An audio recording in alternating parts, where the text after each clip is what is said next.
Ai chọi vậy?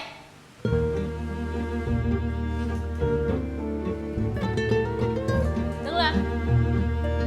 Em chọi phải không? Cả lớp có phải bạn này chọi không? Cô sẽ cho mời phụ huynh của em lên. Cả lớp chép bài tiếp đi.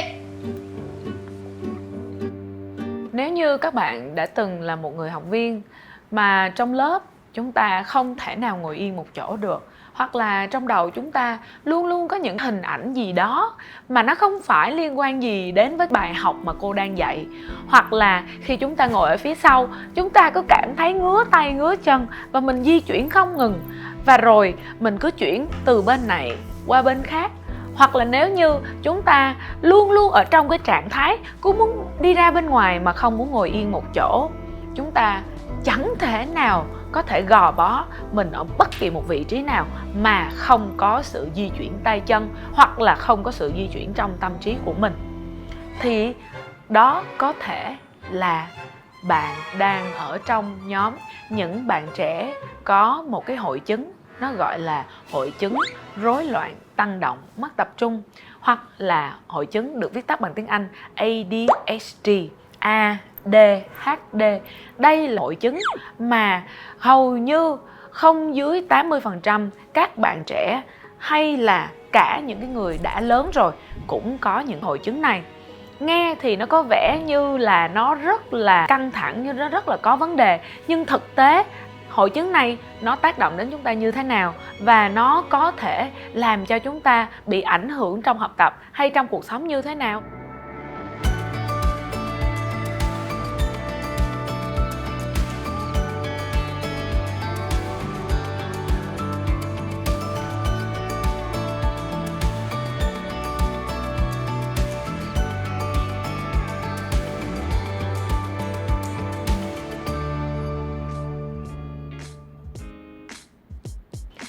Đơn giản, hội chứng này nó sẽ khiến cho chúng ta không thể nào tập trung vào một điểm quá lâu và không thể nào ngồi yên được. Đó là lý do tại sao trong quá trình chúng ta ngồi trên lớp, khi cô hoặc là thầy cứ yêu cầu chúng ta phải ngồi yên một chỗ, khi con của chúng ta có những biểu hiện không thể ngồi yên, không thể nào mà bình tĩnh ngồi một chỗ mà không di chuyển tay chân, hoặc là không có nhìn trước nhìn sau, ngó trên ngó dưới. Nếu như chúng ta cứ mong muốn rằng bạn ấy phải ngồi một chỗ, hoặc nếu như chính chúng ta là những người không thể ngồi yên một chỗ, thì thực tế đó là những biểu hiện mà người khác hay gọi rằng là những kẻ không chịu nghe lời, hoặc là những bạn quá quậy phá, hoặc là mình thậm chí còn bị dán nhãn là cái đồ lì lợm. Thì tất cả những cái nhãn này nghe có vẻ như nó đang làm cho chúng ta trở thành một con người giống như là một kẻ xấu xa trong mắt của rất là nhiều người, đúng không ạ? Nhưng thực tế chúng ta có phải xấu xa hay không? Thực tế đó chỉ là những biểu hiện, những cái hành động mà chúng ta phải thực hiện để đảm bảo rằng là cơ thể của chúng ta có thể hoạt động nhanh, trí não của chúng ta có thể hoạt động nhanh như những bạn mà không có hội chứng này. Cứ tưởng tượng giống như là trong đầu của chúng ta luôn luôn có những hình ảnh khác biệt so với những gì đang xảy ra. Mặc dù chúng ta đang rất là tập trung vào cái sự việc đó, chúng ta rất là muốn nghe những gì mà thầy cô nói, hoặc chúng ta rất là muốn con của mình nghe được những gì mình nói, hoặc là em của mình nghe được những gì các bạn ấy nói. Nhưng những người có cái hội chứng này lại luôn luôn ở trong cái trạng thái là người thì ở đây nhưng mà đầu óc nghĩ ngợi về một cái việc gì đó khác. Hãy nhớ lại, đã có lần nào bạn đang ngồi ở đây và đang nghe một người bạn của mình nói luyên thuyên một điều gì đó, hoặc là thậm chí mình cũng đã rất là tập trung vào cái việc đó, nhưng trong một chốc lát Tự nhiên tâm trí bạn đang đưa bạn đến một cái món ăn mà mình sắp được ăn, hoặc là tâm trí bạn đưa bạn đến một cái nơi nào đó mà mình có thể đi đến đó, hoặc là tâm trí bạn đang nghĩ đến một việc là tí nữa ra chơi mình sẽ làm cái việc gì bây giờ. Tất cả những cái suy nghĩ đó, tất cả những sự ảnh hưởng của tâm trí và của cơ thể mình đó, đôi khi nó khiến cho mình chậm lại cái khả năng học tập của mình, hoặc đôi khi nó khiến cho người khác đang nghĩ xấu về mình. Thì các bạn hãy yên tâm, thực tế chúng ta có thể được giúp đỡ trong các cái ngành như là ngành khoa học lập trình ngôn ngữ tư duy, hoặc là ngành khoa học liệu pháp dòng thời gian, hoặc có thể là các ngành khoa học đi sâu vào bên trong cơ thể của mình để tìm ra những cái tiềm năng của mình. Thì với sự giúp đỡ của tất cả các ngành khoa học này, nó giải đáp được một cái nguyên nhân quan trọng nhất mà khiến cho chúng ta có những cái biểu hiện như vậy. Là bởi vì trong quá khứ có thể chúng ta đã được di truyền cái hành vi này từ cha mẹ hoặc từ gia đình, hoặc là có thể trong quá trình mà chúng ta lớn lên đã có một cái sự cố nào đó, hoặc đã có một cái sự kiện nào đó trong gia đình, hoặc chúng ta đã chứng kiến người khác có những cái vấn đề đó, hoặc chính chúng ta là người đã trải qua những cái sự kiện đó, và trong những cái sự kiện đó chúng ta đã vô cùng tổn thương, chúng ta đã vô cùng buồn đau, khiến cho chúng ta đã đưa ra một cái quyết định rằng, hoặc là khiến cho chúng ta đã có một cái suy nghĩ rằng kể từ thời điểm đó trở về sau mình sẽ phải luôn luôn nghĩ tới một việc nào đó khác, hoặc mình phải luôn luôn giữ cho đầu óc mình bận rộn, hoặc là mình phải luôn luôn né tránh một cái sự việc gì đó đi. Nhờ vào sự giúp đỡ của các ngành khoa học tâm trí này mà chúng tôi là những cái chuyên gia thực hành có thể đi vào sâu bên trong của mỗi cá nhân và có thể tìm ra được những cái nguyên nhân sâu xa, hoặc những biểu hiện hoặc những cái hành vi này từ bố, từ mẹ, hoặc từ những người trong gia đình, hoặc là từ lúc họ ở trong bụng mẹ, hoặc khi mà họ đã được sinh ra đời, họ đã chứng kiến hoặc họ đã trải nghiệm những cái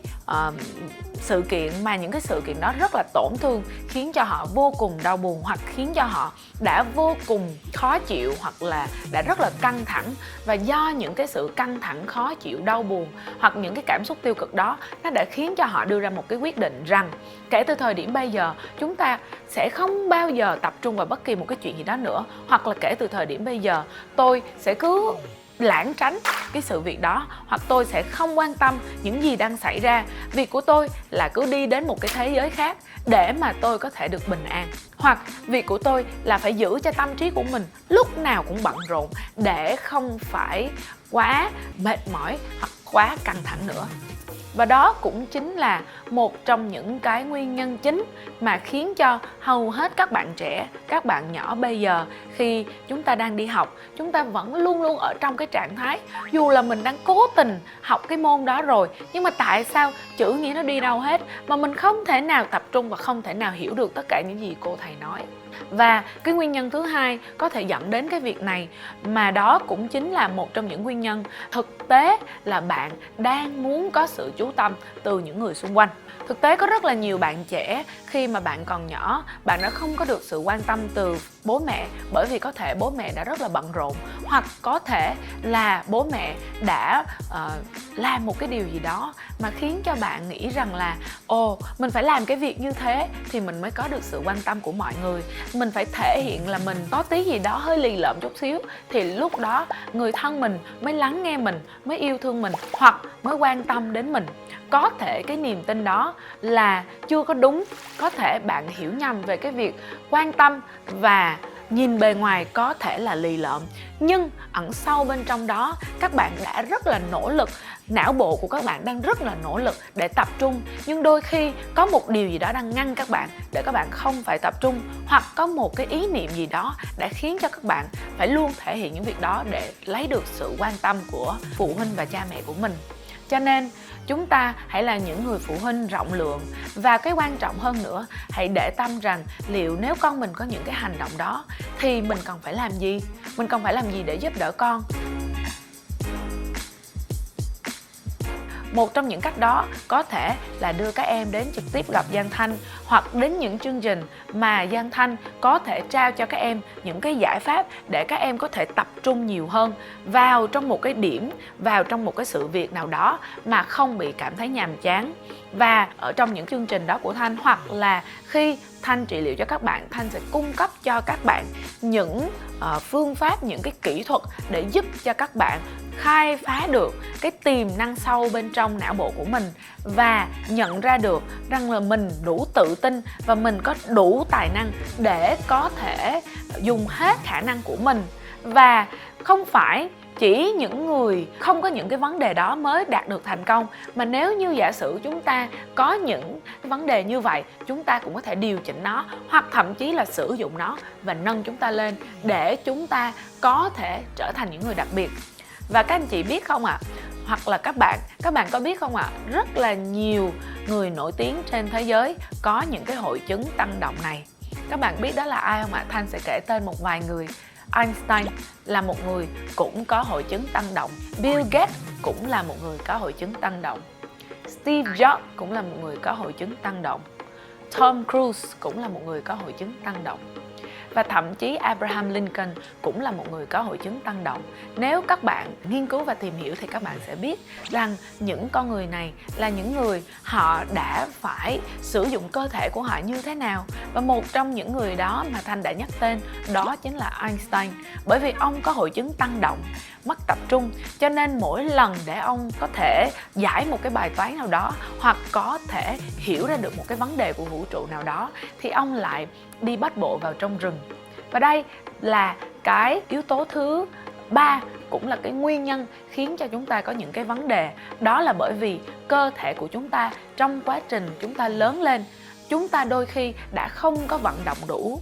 Và cái việc không vận động đủ này nó đã làm cho năng lượng bị khóa chặt bên trong cơ thể của mình. Và khi năng lượng bị khóa chặt vô trong cơ thể của mình, nó không có được sự tuôn chảy của các luồng thông tin từ não bộ đến các chi của cơ thể, hoặc là từ các chi lên quay trở lại não bộ. Và tất nhiên đó cũng chính là lý do tại sao chúng ta phải di chuyển khi chúng ta ngồi yên một chỗ. Vì vậy, tại sao chúng ta không giải tỏa cơ thể của mình bằng việc đi bách bộ, hoặc là bằng việc tương tác với thiên nhiên, tương tác với những người khác và tập thể dục chẳng hạn. Một trong những cái cách cuối cùng mà Thanh chia sẻ ngắn trong cái video này, mà tất nhiên còn có những cách khác, nhưng mà cái cách này sẽ là một trong những cái cách rất là dễ, rất là đơn giản mà chúng ta có thể thực hiện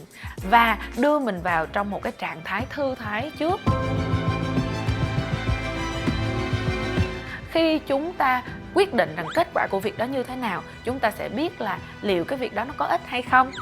Và rồi sau đó nhờ động lực rằng là việc này rất là có ích hoặc việc này có kết quả tốt đối với mình, chúng ta sẽ ở trong một cái trạng thái hào hứng để đi đến cuối cùng. Và rồi hãy thả lỏng và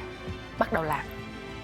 Qua đây, những cái chia sẻ cơ bản của Thanh về hội chứng rối loạn tăng động mất tập trung và một số nguyên nhân, cũng như từ đó đưa ra một số giải pháp cơ bản để cho chúng ta hiểu được rằng là chúng ta hoàn toàn có thể giải quyết và vượt qua những cái vấn đề này. Bởi vì trên thế giới đã có rất là nhiều thành công cũng có những hội chứng này và họ đã vượt qua nó như thế nào. Chúng ta có thể làm được như họ. Cách thức gì, kỹ thuật gì để chúng ta luôn ở trong trạng thái tuyệt vời nhất của mình và lợi dụng những cái điểm không tốt lại biến nó trở thành những cái điểm đặc biệt và độc đáo của chúng ta như thế nào. Hãy tìm đến Nhan Thanh và hãy quan sát những cái thông tin mà chúng tôi chia sẻ hoặc là những sự tư vấn phù hợp nhất. Con của chúng ta là tương lai của chúng ta và các bạn trẻ, các bạn chính là tương lai của đất nước. Hãy tự tin và tin rằng mọi điều đều có giải pháp của nó. Hẹn gặp lại các bạn trong video sau. Bye!